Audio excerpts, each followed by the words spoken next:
وعن ابن عباس رضي الله عنهما قال سمعت رسول الله صلى الله عليه وسلم يخطب يقول لا يخلون رجل بامرأة إلا ومعها ذو محرم ولا تسافر المرأة إلا مع ذي محرم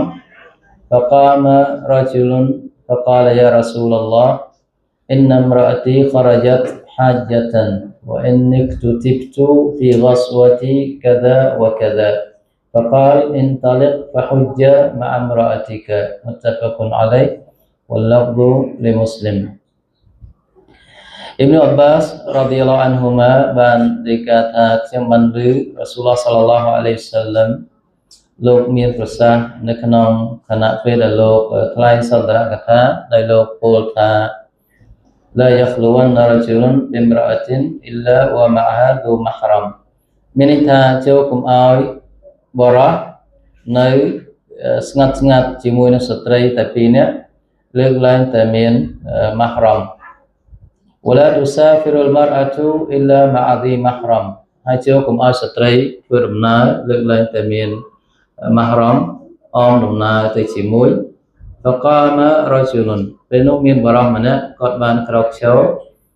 فقال ហើយគាត់បានសួរ Rasulullah sallallahu alaihi wasallam ថា Ya Rasulullah إن امرأتي خرجت حاجة وإني اكتتبت في غزوة كذا وكذا فقال انطلق فحج مع امرأتك ចឹងបរិសុទ្ធម្នាក់បានក្រោកឈរហើយក៏បានសួរ Rasulullah sallallahu alaihi wasallam ថា Rasulullah ប្រកាសណាស់ភរិយារបស់ខ្ញុំគឺបានចាក់ចេញទៅធ្វើហាជីហើយចំណែកខ្ញុំគឺត្រូវបានគេកត់ត្រាឲ្យចូលរួមក្នុងសង្គ្រាមក្នុងសមរភូមិនេះសមរភូមិនោះ فقال ពេលនោះ Rasulullah sallallahu alaihi wasallam ក៏បានប្រសាសន៍ថា انطلق فحج مع امرأتك មានន័យថាចូលទៅចុះហើយធ្វើហាជីជាមួយនឹងភរិយារបស់អ្នកចុះ متفق عليه واللفظ لمسلم ហើយនេះគឺជាហាឌីសសាហីមានការឯកភាពគ្នាដោយអ៊ីម៉ាមអល់ប៊ូខារីហើយនិងអ៊ីម៉ាមមូស្លីមហើយនេះជាពាក្យពេចន៍នៅក្នុងសេរីរិការបស់អ៊ីម៉ាមមូស្លីមចឹងគ្រាទី1នេះហាឌីសស្លាប់បានបញ្ជាក់ប្រាប់ថា لا يخلون رجل بامرأة إلا ومعها ذو محرم មានន័យថាចូលកុំឲ្យបរិសុទ្ធនៅកន្លែងស្ងាត់ជាមួយស្ត្រីតែពីរនាក់លើកឡើងតែមាន mahram mahram គឺសំដៅលើប្តីឬសាច់ញាតិជិតរបស់ស្ត្រីដែលអ៊ីស្លាមមិនអនុញ្ញាតឲ្យរៀបការជាមួយមានន័យថាប្តីរបស់គាត់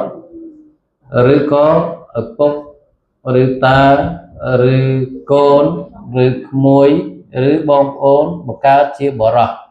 ចឹង mahram នៅក្នុងសាសនាអ៊ីស្លាមសំដៅលើបរិសុទ្ធដែលគេហាមឃាត់នៅក្នុងការរៀបអាពាហ៍ពិពាហ៍ជាមួយ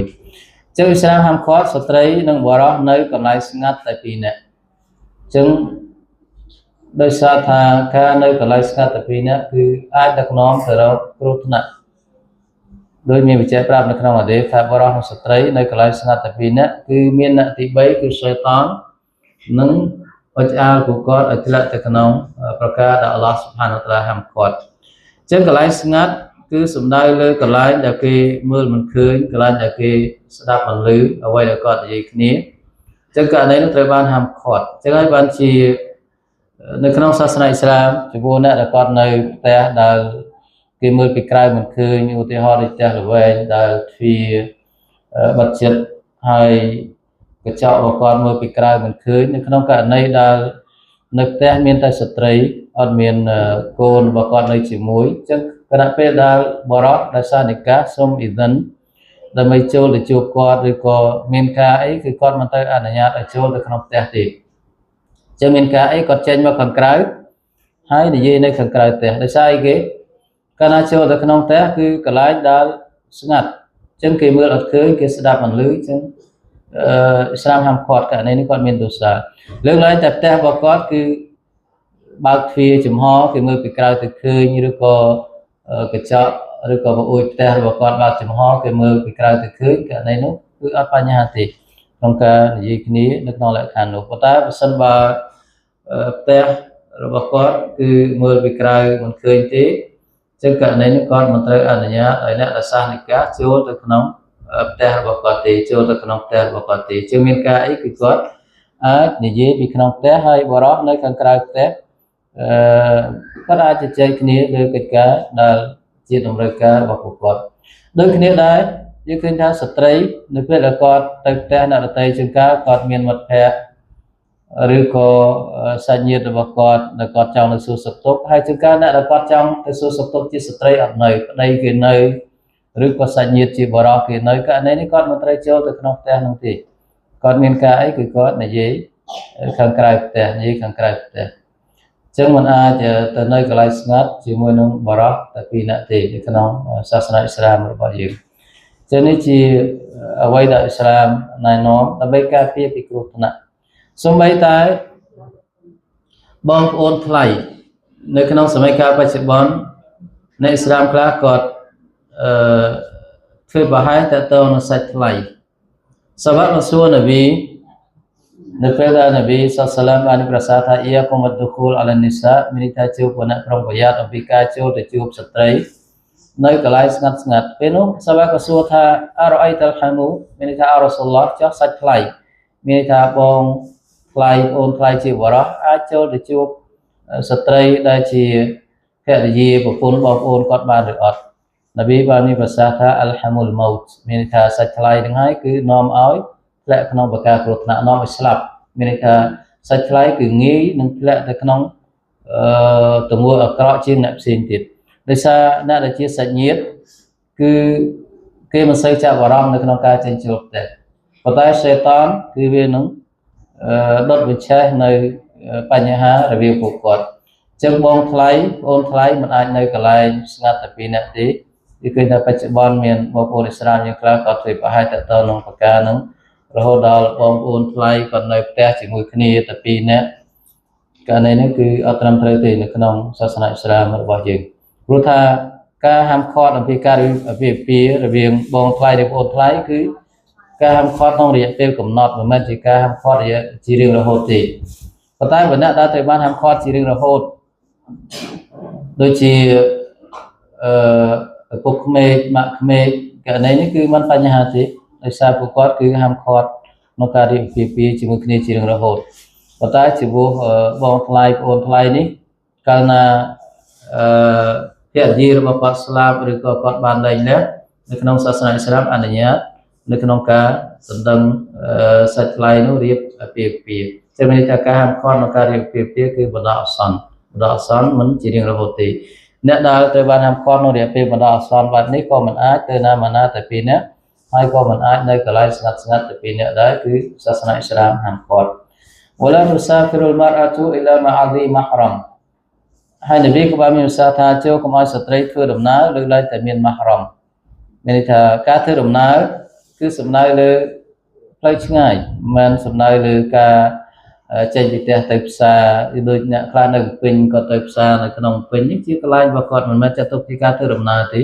ជាតំបន់របស់គាត់ជាភូមិស្រុករបស់គាត់គេមិនទាមទារម៉ាហ្រ៉ាំទេប៉ុន្តែបើចេញដំណើរទៅខេត្តឬក៏ចេញដំណើរទៅក្រៅប្រទេសឧទាហរណ៍អានេះគឺទាមទារម៉ាហ្រ៉ាំសូម្បីតែការធ្វើដំណើរទៅ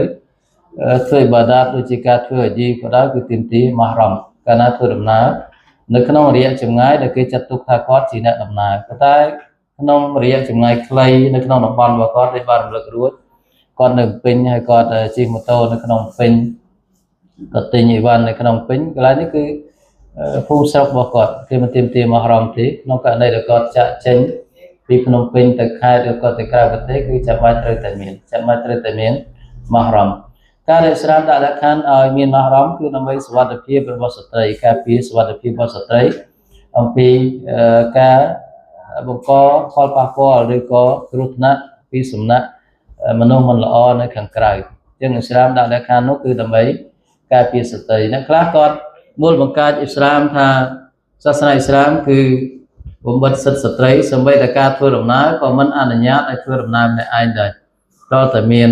ប្តីអមដំណើរឬក៏មានសាច់ញាតិដែលចិត្តដែលមិនសាសនិកាអមដំណើរដូចជាឪពុកដូចជាកូនដូចជាបងប្អូនខណៈពេលដែលបំណងអ៊ីស្លាមគឺមិនមែនជាការបំបិទសិទ្ធិស្ត្រីទេជាការការពារស្ត្រីកុំឲ្យអ្នកក្រៅយាយីឬក៏បង្កការរំខានដល់គាត់ការដាក់លក្ខខណ្ឌម៉ាហ្រ៉ាំនេះគឺដើម្បីសុវត្ថិភាពរបស់ស្ត្រីប៉ុន្តែពួកគាត់ bài chỉ một bậc cách tham gia sai Islam cứបំបិតសិទ្ធិស្ត្រីប៉ុន្តែបើយើងពិនិត្យមើលបច្ចុប្បន្នថាតើជាការបំបិតសិទ្ធិឬក៏ជាការផ្ដល់កិត្តិយសដល់ស្ត្រីបើយើងពិនិត្យមើលថាអ្នកដែលធ្វើដំណើរមានអ្នកអមគឺមានតែអ្នកធំហ្នឹងអ្នកមានឬក៏អ្នកធំដែលធ្វើដំណើរមានអង្គរៈតាមអញ្ចឹងស្ត្រីអ៊ីស្លាមសាសនាអ៊ីស្លាមចាត់ទុកគាត់ជាអ្នកដែលមានតម្លៃដែលតម្រូវឲ្យអ្នកផ្សេងគឺការពារគាត់ចឹងនេះមិនមែនជាការបំបិតសិទ្ធិទេប៉ុន្តែជាការលើកតម្កើងសិទ្ធិសេរីភាពរបស់គាត់ដូចយើងឃើញថាអ្នកធំគឺដើរធ្វើដំណើរម្នាក់ឯងអត់ទេគឺតែតែមានអ្នកហែហមអ្នកការពារអញ្ចឹងស្ត្រីនៅក្នុងសាសនាអ៊ីស្លាមចាត់ទុកជាមនុស្សពិសេសដែលកាលណាធ្វើដំណើរគឺទាមទារឲ្យមានអ្នកការពារគាត់ជាកូនជាបងប្អូនបកាជាពូជាតាជាបរិសុទ្ធដែលអាចការពារគាត់បាននៅក្នុងគណៈពេលដែលរ៉ាស៊ូលឡោះសល្លឡាមមានប្រសាសន៍នៅក្នុងសន្ទរកថារបស់លោកស្ដីពីលក្ខខណ្ឌនៃមហរ៉មសម្រាប់ស្ត្រីពេលដែលត្រូវការនិយាយស្ដីជាមួយបរិសុទ្ធដែលសាសនិកានៅកន្លែងស្ងាត់ឬក៏ធ្វើដំណើរនេះមានបរិសុទ្ធម្នាក់គាត់បានសួររ៉ាស៊ូលឡោះសល្លឡាមថាភរិយារបស់គាត់នៅក្នុងឆ្នាំនេះគឺបានចាក់ចេញទៅធ្វើហាជីហើយប៉ុន្តែគាត់មិនអាចអមដំណើរប្រពន្ធទៅបានដោយសារគាត់ជាប់ឈ្មោះទៅសមរភូមិចឹងពេលនោះរ៉ាស៊ូលឡោះសល្លឡាមក៏បានប្រាប់គាត់ថាអ្នកឯងទៅធ្វើហាជីជាមួយភរិយារបស់អ្នកចឹងរ៉ាស៊ូលឡោះលើកលែងគាត់អំពីការទៅចូលរួមសមរភូមិចឹងត្រង់កន្លែងនេះអ៊ុលម៉ាអ៊ីស្លាមគាត់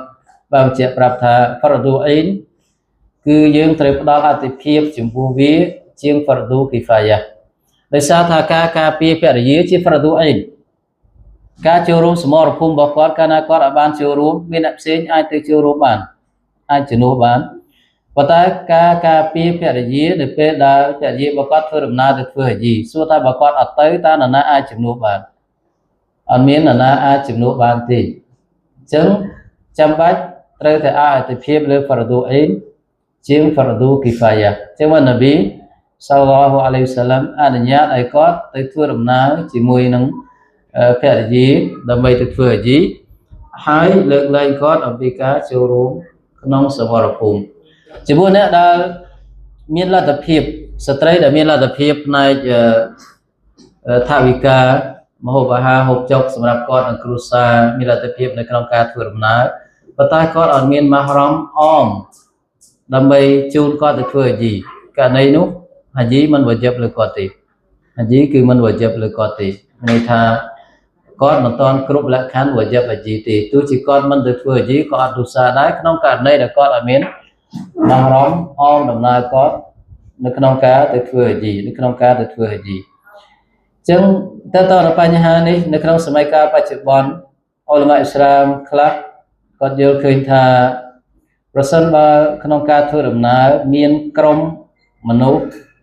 ដែលអាចការពារគាត់ពេលដែលមានបញ្ហាបានដែលអាចដើរតួនាទីជំនួសមហរ៉មបានអ៊ុលម៉ាខ្លះគាត់អនុញ្ញាតឧទាហរណ៍ការធ្វើដំណើរទៅធ្វើហាជីនាសម័យកាលបច្ចុប្បន្នមានស្ត្រីជាច្រើនគាត់អត់មានមហរ៉មអមទេជួនកាលប្តីគាត់ធ្វើហាជីហើយគាត់មានលទ្ធភាពតែម្នាក់ទៀតហើយគាត់មានបំណងចង់ទៅធ្វើហាជីអញ្ចឹងអត់មានលទ្ធភាពនៅក្នុងការបង់ដើម្បីឲ្យប្តីគាត់ទៅលើកទី2ឬក៏អ្នកផ្សេងអមគាត់ទេឬក៏អ្នកខ្លះគាត់អត់មានប្តីអត់មានកូនចៅអមទេគាត់ទៅម្នាក់ឯងសួរថាករណីនេះត្រូវបានអនុញ្ញាតឬអត់នៅក្នុងសាសនាអ៊ីស្លាមទៅនឹងបញ្ហានេះខិលាហ្វអ៊ុលម៉ាមួយចំនួនអត់អនុញ្ញាតទេប៉ុន្តែអ៊ុលម៉ាមួយចំនួនគាត់អនុញ្ញាតនៅក្នុងលក្ខខណ្ឌដែលគាត់មានក្រុមអ្នកធ្វើដំណើរដែលគាត់អាចពឹងពាក់បានដែលអាចដើរតួនាទីជំនួសមហរ៉មគាត់បានមានថាក្រុមធ្វើដំណើរដែលគាត់ទុកចិត្តដែលគាត់ស្គាល់ដែលមានបញ្ហាអាចជួយការពារគាត់បានករណីនោះគឺអ៊ុលម៉ាអ៊ីស្លាមមួយចំនួននៃសម័យកាលបច្ចុប្បន្នគាត់អនុញ្ញាតប៉ុន្តែសួរថាចំពោះស្ត្រីដែលគាត់អត់មានមហរ៉មហើយគាត់អត់ចង់ទៅធ្វើហាជីទេដោយសារអត់មានមហរ៉មសួរថាគាត់ទុសាអត់គាត់អត់ទុសាទេគាត់អត់ទុសាទេដោយសារគាត់អត់តន់គ្រប់លក្ខខណ្ឌប៉ុន្តែបើគាត់ចង់ទៅគឺទាមទារឲ្យគាត់មានអ្នកអមដំណើរដែលគាត់ទុកចិត្តដោយបច្ចុប្បន្នយើងឃើញថាក្រុមហ៊ុនហាជីដែលមានស្ត្រីគាត់ទៅធ្វើដំណើរទៅធ្វើហាជីច្រើនចឹងគាត់គួររើសក្រុមណាដែលគាត់មានអ្នកស្គាល់ដែលអាចទុកចិត្តបានពេលដែលមានបញ្ហាគឺអាចជួយគ្នាទៅវិញទៅមកបានដែលធានាសុវត្ថិភាពរបស់គាត់នៅក្នុងការ ធ្វើដំណើរជំនាញសុវត្ថិភាពរបស់គាត់នៅក្នុងការធ្វើដំណើរចឹងបើអត់មានទេករណីនេះការធ្វើដំណើររបស់គាត់គឺឌូសាស្ត្រីដែលធ្វើដំណើរទៅធ្វើអាជីដែលគ្មានមហរ៉មគាត់ឌូសាប៉ុន្តែអាជីគាត់សះអត់អីទេកាលណាគាត់បំពេញលក្ខខណ្ឌត្រឹមត្រូវសះប៉ុន្តែគាត់មានឌូសាដោយសារគ្មានមហរ៉មលើកឡើងតែគាត់មានអ្នកអមដំណើរដែលគាត់ទឹកចិត្តបានអាចបំពេញតួនាទីជំនួសមហរ៉មរបស់គាត់ដោយអលមាមួយចំនួនដាក់លក្ខខណ្ឌនាសម័យកាលបច្ចុប្បន្នដោយអលមាមួយចំនួនដាក់លក្ខខណ្ឌនាសម័យកាលបច្ចុប្បន្ននេះជាខ្លឹមសារសង្ខេបនៃហាឌីសរបស់យើង